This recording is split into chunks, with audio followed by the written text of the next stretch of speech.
సత్తెనపల్లి నియోజకవర్గం రెంటపాళ్ళ గ్రామానికి చెందినటువంటి కొర్లకుంట నాగమల్లేశ్వరరావు, ఆ గ్రామానికి వైస్ ప్రెసిడెంట్ కూడా.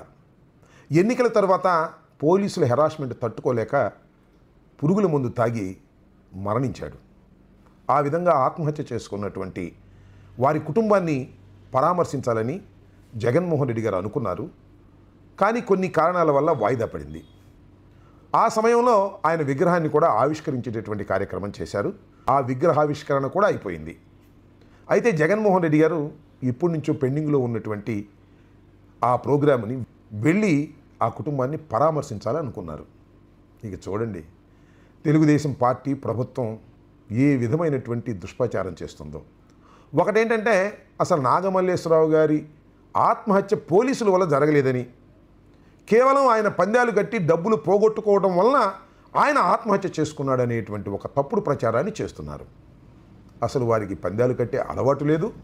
ఒకవేళ పందాలు కడితే డబ్బులు పోతే ఆత్మహత్యలు చేసుకోవాల్సినటువంటి ఆర్థిక పరిస్థితి కూడా కాదు. కాస్త స్థితిమంతులైనటువంటి కుటుంబం అది. ఏదో ఒక విధంగా దుష్ప్రచారం చేసేటటువంటి కార్యక్రమం. ఈరోజే కన్నా లక్ష్మీనారాయణ గారు ఒక ప్రెస్ మీట్ పెట్టారు. చాలా విచిత్రమైన పోలిక పెట్టారులేండి. అదేంటంటే, రావు గోపాలరావు గారంట రాత్రిపూట మర్డర్ చేసి ఉదయాన్నే శవానికి దండేసినట్టుగా ఉంది జగన్మోహన్ రెడ్డి గారి పర్యటన అని. అంటే జగన్మోహన్ రెడ్డి గారే కొర్లకుంట నాగమల్లేశ్వరరావు గారిని ఆత్మహత్య చేయడానికి కారకులై పొద్దున్నే వచ్చి దండేస్తున్నాడు అనేటువంటి మాట మాట్లాడాడు. నాకు కాస్త నవ్వు వచ్చింది. ఎందుకంటే ఇది జగన్మోహన్ రెడ్డి గారికి నప్పదు.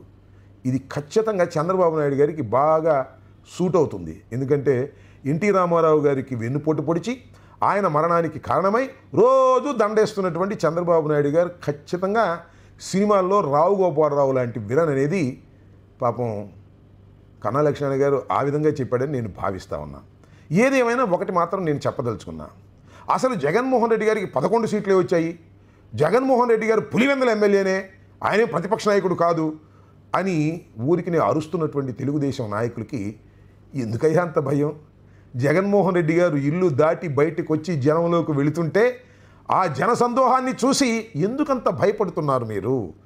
ఎందుకు భయపడుతున్నారో నాకు తెలుసులే.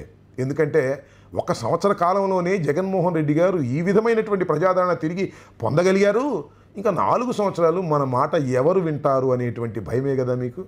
ఆ భయంతోనే కదా తల్లికి వందనం అని చెప్పి సంవత్సరం తర్వాత వేశారు. అవి కూడా పూర్తిగా వేరేదిలేండి. ఇలా భయపడిపోతున్నారనేది చాలా స్పష్టంగా అర్థమవుతుంది. తెనాలి వెళ్ళారు మొన్న, దాని మీద కూడా ఒక దుష్ప్రచారం. వాళ్ళు గంజాయి బ్యాచ్, వాళ్ళు రౌడీలు అని. వాళ్ళు గంజాయి బ్యాచో రౌడీలో అది వేరే అంశం.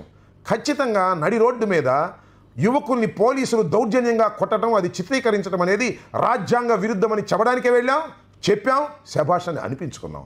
అంతేకాదు, మొన్న పొగాకు రైతుల్ని పరామర్శించడానికి పొదిలి వెళుతున్నప్పుడు కూడా ఏం చేశారండి మీరు? నాకు అర్థం కాలేదు. లేడీస్ని రెచ్చగొట్టి నల్ల బెలూన్లు ఎగరేసుకుంటూ నిరసన చెబుతూ మాకు వస్తారా? ఇది ధర్మమేనా? అప్పుడు కాస్త గొడవ జరిగితే మా మీద కేసులు పెట్టేటటువంటి కార్యక్రమం చేస్తున్నారు.